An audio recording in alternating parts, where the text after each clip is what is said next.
Il Veneto trema, la polizia vuole giustizia. Titolo da poliziottesco anni 70, ma oggi è cronaca, pura attualità. Il Veneto trema perché i reati sono in aumento, 206.325 nel 2013. Le province peggiori sono Padova, con più di 46.000 reati, e Venezia, che addirittura supera i 47.200, record negativo a nord-est.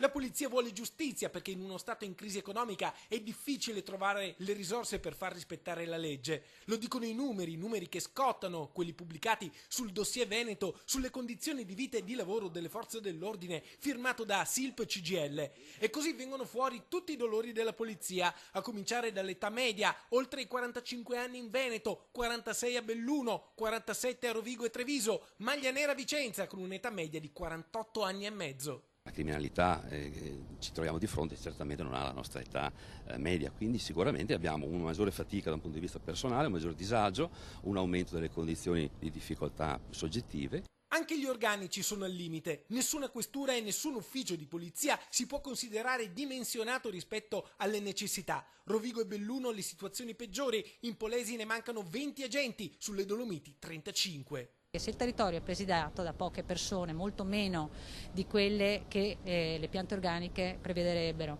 e l'età ovviamente cresce, le difficoltà inevitabilmente ci sono. A Venezia le volanti sono vecchie, con troppi chilometri. A Treviso su 70 vetture 16 sono inutilizzabili, a Belluno su 12 ne funzionano 5. A Padova e Verona servirebbero più auto, mentre a Vicenza ogni tanto ci sono problemi di rifornimento di carburante. Apparati radio compromessi, gli agenti ricorrono ai telefoni cellulari, i computer vengono sostituiti con grande lentezza, molti vengono assemblati usando i pezzi dei terminali guasti.